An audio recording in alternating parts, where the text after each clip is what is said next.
बिस्मिल्लाहिर्रहमानिर्रहीम। अस्सलाम वालेकुम viewers and welcome to my YouTube channel Anisha की रेसिपी। तो कैसे हैं आप सब? उम्मीद आप सब बिल्कुल ठीक होंगे।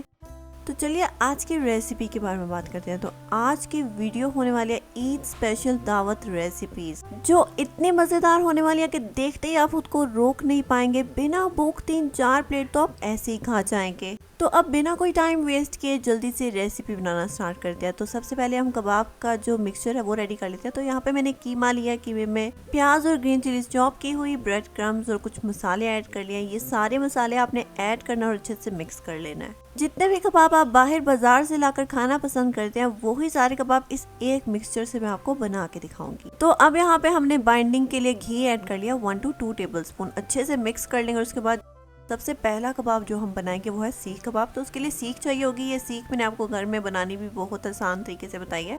आप जाके मेरी पिछली वीडियो देख लीजिए सीख कबाब की, आपके लिए आसानी हो जाएगी अगर आपके पास सीख अवेलेबल नहीं है घर में। तो हाथों को पहले ग्रीस कर लेंगे। उसके बाद बिल्कुल नरम हाथों से आप कबाब को सीख पे लगाना स्टार्ट करें। बिल्कुल ऐसे ही आप बहुत ही आसानी से सीख पे कबाब लगा के तैयार कर लेंगे। कीमे को अगर आप जैसे मैंने आपको बताया बिल्कुल वैसे ही कीमा रेडी करेंगे तो बहुत ही आसानी से कबाब सीख पे लग जाएंगे। बिल्कुल भी टूटेंगे नहीं, क्रैक्स भी बिल्कुल भी नहीं आएंगे। आप देख सकते हैं यहाँ पे सीख कबाब रेडी हो चुका है।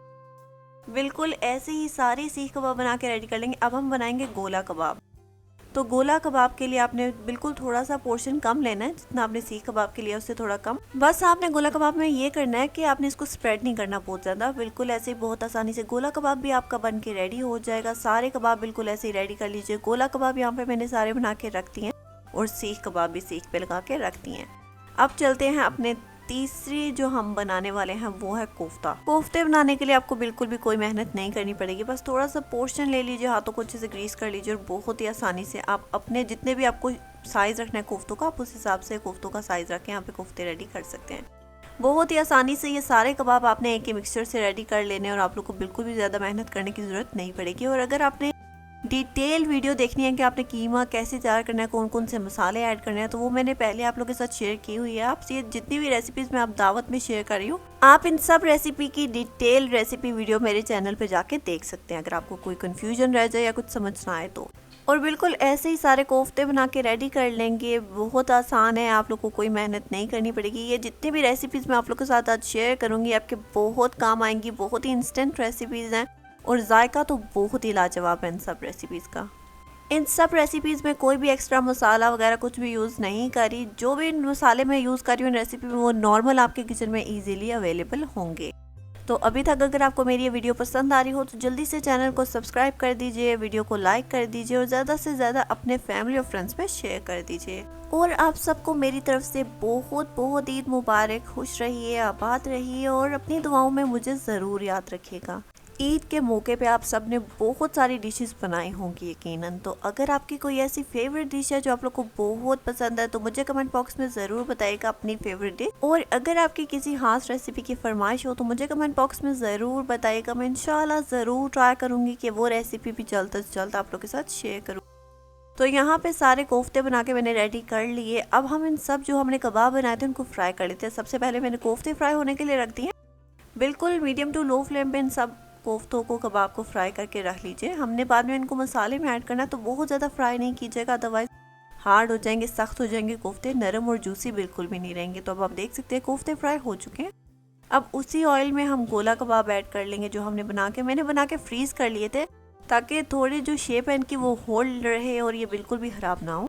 तो यहाँ पे गोला कबाब भी फ्राई करनी है, बहुत ज़्यादा फ्राई नहीं किया, आप देख सकते हैं। बिल्कुल ऐसे ही आपने सब कबाब को फ्राई करके रख लेना ताकि बाद में आप साथ साथ मसाला बनाते जाएं और आपको बिल्कुल भी कोई परेशानी ना हो, ऐड कर सके साथ साथ। अब यहाँ पे मैं सीख कबाब फ्राई कर रही हूँ। इनका मसाला वाली वीडियो भी मैंने आप लोगों के साथ पहले शेयर की हुई है सीख कबाब की, अभी रिसेंटली ही ईद पे। तो वो जाके आप ज़रूर देखिएगा, आपको बहुत पसंद आएगी। तो यहाँ पे सीख कबाब भी फ्राई हो चुके हैं। उनको भी मैंने फॉइल पेपर में लपेट के अच्छे से रैप करके रख लिया था ताकि ठंडे ना हो। तो अब चलते हैं अपनी सबसे पहली रेसिपी की तरफ। तो यहाँ पे हमारी पहली रेसिपी है चिकन। मैंने यहाँ पे चिकन पकने के लिए रख दिया था। आप देख सकते हैं चिकन वाइट हो चुका है। तो अब हम चिकन को अलहदा निकाल के रख लेते हैं एक प्लेट में। चिकन यहाँ पे आपने 50 to 60% कुक करना है, बाकी हम मसाले में इसको अच्छे से भून के पका लेंगे। चिकन अलहदा करके मैंने यहाँ पे रख दिया। तो अब मैंने प्याज लिया। यहाँ पे आपने 2 से 3 मीडियम साइज़ के प्याज लेने हैं, उनको अच्छे से हम यहाँ पे पका लेंगे। आप देख सकते हैं काफ़ी जो प्याज है उसका कलर चेंज हो चुका है, ब्राउन हो चुकी है प्याज। थोड़ा सा प्याज आप निकाल के साइड पे रख लीजिए, बाद में जो हम रेसिपीज़ बनाएंगे उसमें मैं आपको बताऊंगी कि आपने कब ऐड करना है। यहाँ पे हमने प्याज निकाल दिया। अब जो चिकन हमने पकाया था वो चिकन ऐड कर लेंगे इस प्याज में। चिकन को अब आपको बिल्कुल भी ज़्यादा देर पकाने की ज़रूरत नहीं पड़ेगी, तभी हमने पहले थोड़ी देर चिकन को पका के अलहदा रख लिया था। तो यहाँ पे चिकन ऐड करने के बाद इसको 5 मिनट के लिए अच्छे से पका लीजिए। उसके बाद मसाले ऐड कर लीजिए। मसाले मैंने क्या क्या ऐड किया वो आप पीछे चिकन की रेसिपी मैंने आप लोगों के साथ अपलोड किया, वहाँ पे जाके उस रेसिपी में देख सकते हैं। तो यहाँ पे मसाले ऐड करने के बाद अच्छे से मसाले में भुनने के बाद मैंने 2 से 3 कप पानी ऐड कर लिया था। पानी ऐड करने के बाद आप देख सकते हैं मैंने कवर करके इसको 10 मिनट के लिए पकने के लिए रख दिया था। तो यहाँ पे 10 मिनट बाद जो पानी है उस पर बॉयल आना स्टार्ट हो चुका है। अब मज़ीद इसको 5 से 10 मिनट के लिए और पका लेंगे। अभी आप देख सकते हैं कि जो पानी है इसके अंदर काफ़ी पतला है। इसको थोड़ा सा थिक करने के लिए हम यहाँ पे मैदे का मिक्सचर ऐड करेंगे। मैदे का मिक्सचर कैसे रेडी करना है वो भी आपको उस रेसिपी में, जो डिटेल रेसिपी मैंने आप लोगों के साथ पहले ऑलरेडी शेयर की हुई है, उसमें पता चल जाएगा। आप लाजमी जाके वो रेसिपी फुल डिटेल में देख लीजिए। अब हम जब मसाला थोड़ा सा थिक हो जाएगा पानी, उसके बाद कोरिएंडर लीव्स और जिंजर के साथ इसको गार्निश कर लेंगे। तो यहाँ पे हमारी चिकन हो चुकी है बिल्कुल रेडी। अब चलते हैं अपनी सेकंड रेसिपी की तरफ, वो है अफगानी गोला कबाब रेसिपी। तो यहाँ पे मैंने प्याज और कड़ी लीव्स लिए थे कुछ, मैंने आपके साथ क्वांटिटी मेंशन कर दी। उसके बाद मैंने यहाँ पे कोरिएंडर लीव्स और ग्रीन चिलीज ऐड किया थोड़ी देर बाद। तो यहाँ पे इन सब चीज़ों को ऐड करने के बाद अच्छे से सौते कर लीजिए, थोड़ी देर के लिए पका लीजिए। उसके बाद इसका पेस्ट रेडी कर लीजिए इन सब चीज़ों का, और इसके बाद हमने इस पेस्ट को अच्छे से भून लेना, पका लेना। तो यहाँ पे हम कुछ मसाले भी ऐड करेंगे। मसालों की डिटेल्स के लिए आपको जाके पीछे डिटेल वाली रेसिपी देखनी होगी, लाजमी जाके देख लीजिएगा, आपको बहुत पसंद आएगी अगर अभी तक आपने नहीं देखी। जो मेरे सब्सक्राइबर्स हैं उन्होंने देखी होगी, उनको पता होगा कि मैंने इसमें क्या क्या मसाले ऐड किए हैं। तो यहाँ पे मसालों की अच्छे से भुनाई कर लेंगे। उसके बाद इसके अंदर ऐड किया मैंने 1 से 2 कप पानी।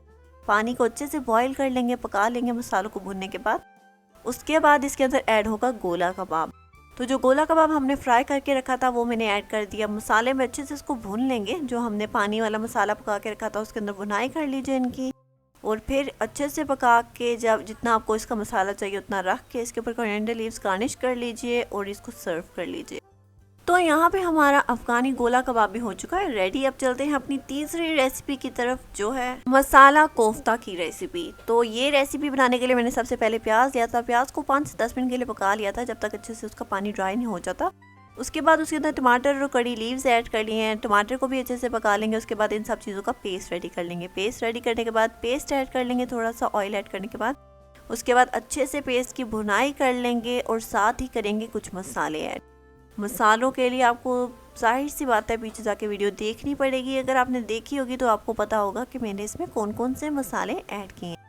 तो यहाँ पे मसालों की अच्छे से हमने कर लिया भुनाई। अब इसके अंदर कोफ्ते ऐड कर लेंगे जो हमने फ्राई करके रखे थे। कोफ्तों को अच्छे से मसाले में भून लेंगे। बहुत ही ज़्यादा जूसी और मज़ेदार ये कोफ्ते बन के तैयार होंगे। आप देख सकते हैं कि आपको देखते ही मुंह में पानी आ जाए, बिल्कुल ऐसे ये कोफ्ते आपको नज़र आ रहे होंगे। तो यहाँ पे आप कोफ्ते अच्छे से भुनने के बाद गार्निश कर लीजिए, और यहाँ पे हमारा ये मसाले कोफ्ते हो चुके हैं बिल्कुल रेडी। अब चलते हैं अपनी 4वीं रेसिपी की तरफ, जो है मटन मसाला कढ़ाई। उसके लिए मैंने यहाँ पे मटन वॉश करके रख लिया था, कुछ खड़े मसाले और प्याज ऐड किया, पानी ऐड किया और उसको पकने के लिए रख दिया था कुकर में। तो अच्छे से यहाँ पे मटन हमारा गल चुका है, पक चुका है। तो अब मटन को अलहदा करके रख लीजिए, और जो स्टॉक है इसका वो अलहदा करके रख लीजिए, बाद में आपको काम आएगा। तो अब इन सब चीज़ों को अलहदा करके रख लीजिए ताकि आपको बाद में कोई परेशानी ना हो। तो यहाँ पे मैंने प्याज को पकने के लिए रख दिया था। आप देख सकते हैं कि प्याज लाइट गोल्डन हो चुका है। तो अब इसके अंदर मैंने टमाटर ऐड कर दिया, 1 से 2 टमाटर ऐड कर लीजिए, अच्छे से पका लीजिए। अब साथ ही हम थोड़ी सी ग्रीन चिलीज ऐड कर लेंगे। अगर आपको ज़्यादा स्पाइसी खाना नहीं पसंद तो आप इस पार्ट को स्किप कर सकते हैं। तो अब इन सब चीज़ों का आपने पेस्ट रेडी कर लेना है। पेस्ट रेडी मैंने यहाँ पे कर लिया था। प्याज और टमाटर का पेस्ट ऐड करने के बाद अच्छे से इसको पका लेंगे। आप थोड़ा सा ऑयल ऐड कर सकते हैं अगर ऑयल आपने ऐड नहीं किया ज़्यादा तो अब मैंने यहाँ पे कुछ मसाले ऐड किया। मसाले ऐड करने के बाद अच्छे से भुनाई कर लेंगे मसालों की थोड़ी देर के लिए मीडियम फ्लेम पे। ये मटन मसाला की रेसिपी आप लोग को बहुत पसंद आएगी। आप ये सारी रेसिपीज अपने घर में लाजमी ट्राई कीजिएगा और मुझे अपना फीडबैक ज़रूर दीजिएगा कि आपको रेसिपी कैसी लगी। तो अब मसालों को अच्छे से भुनने के बाद इसके अंदर हमने जो मटन कुक करके रखा था वो ऐड कर लिया। मटन को अच्छे से भून लेंगे इस मसाले में, और जो हमने स्टॉक साइड पे रखा था वो भी हम ऐड करेंगे। उसको आपने बिल्कुल भी वेस्ट नहीं करना। तो अब मटन को भूनने के बाद आपने इसके अंदर मटन का जो स्टॉक था वो ऐड कर लेना। मैंने यहाँ पे 2 कप ऐड किया। आपको जितना मसाला रखना है आप उस हिसाब से ऐड कर लीजिए। उसके बाद कोरिएंडर लीव्स गार्निश कर लीजिए अच्छे से मसाले को पकाने के बाद। और यहाँ पे हमारा मटन मसाला हो चुका है बिल्कुल रेडी। अब चलते हैं अपनी 5वीं रेसिपी की तरफ, जो है बीफ पुलाव। तो यहाँ पे मैंने बीफ को वॉश करके कुछ खड़े मसाले, प्याज और पानी ऐड करके पकने के लिए रख दिया था।